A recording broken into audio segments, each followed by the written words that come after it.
지난해 데뷔한 그룹 에스파 멤버 4명은 자신들이 아바타 멤버 4명을 포함해 총 8명이라고 강조했습니다. 데뷔 전부터 아바타인 아이와 함께 활동한다고 밝혔지만 지금까지 3곡의 싱글을 발매하는 동안 아이의 특별한 활동 모습은 찾아볼 수 없었습니다. 그런데 지난달 SM은 에스파 에피소드 1 블랙맘마라는 10여 분의 영상을 공개했습니다. 아이가 어떻게 탄생하고 어디에 존재하는지 또 어떻게 현실 세계에 나타나 인간과 소통하는지에 대한 설정이 매우 친절하고 흥미롭게 담겨 있습니다. 아이에 대한 기본 개념과 앞으로 전개될 에스파의 세계관에 대한 기본적인 플롯을 보여준 셈인데요. 간단히 설명하자면 아이는 플래시라는 공간에 존재하며 싱크홀을 통해 현실 세계에 나타납니다. 사람들은 자신들의 아이를 발견할 수도 있고 못할 수도 있는데 에스파 멤버 4명은 각자의 아이를 인지합니다. 함께 수업을 듣고 게임을 즐기기도 합니다. 에피소드 1편은 아이가 사람과의 연결을 방해하는 블랙맘마의 존재를 찾아 광야로 떠나는 것으로 끝이 납니다. 에피소드 1은 아이의 서사가 등장하는 첫 번째 콘텐츠면서 공상과학 영화에서나 볼 수 있었던 확장 가상세계 메타버스를 적극적으로 활용한 작품이기도 합니다. SM은 이 영상을 카만이라고 정의했습니다. 카툰의 C, 애니메이션의 A, 웹툰의 W,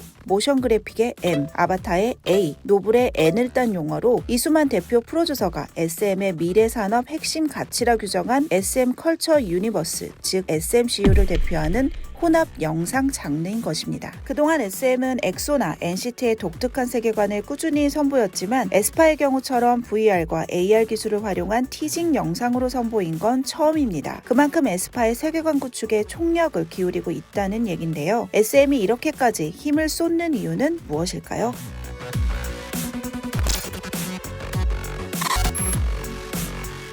마블 시네마틱 유니버스, 마블 코믹스의 세계관을 나타내는 단어입니다. 마블 시리즈는 2008년 영화 아이언맨 1편을 시작으로 현재까지 총 23편을 선보였습니다. 아이언맨과 토르, 스파이더맨, 헐크 등 사랑받는 캐릭터가 다수 등장했고 이 캐릭터의 지식재산권을 활용한 게임과 웹툰 등의 콘텐츠 공급도 활발합니다. 2019년 기준 MCU의 자산 가치는 510억 7천만 달러 이상. MCU가 이렇게 엄청난 성공을 거둔 이유는 모든 시리즈가 공통된 세계관을 공유하면서도 각각이 새로운 에피소드를 선보였다는 데 있습니다. 친숙한 캐릭터들이 색다른 이야기를 전개하면서 마블 세계는 더 입체적이고 두터워지는데요. 팬덤의 충성도는 자연스럽게 높아지고 이는 비즈니스 수익 확대로 이어집니다. SM은 MCU와 같은 세계적으로 사랑받는 세계관을 만들고자 하는 것이고 이를 SMCU라 정의한 것입니다. 그리고 이 SMCU를 이끌어갈 선봉대장 역할을 그룹 에스파가 맡고 있는 셈이죠.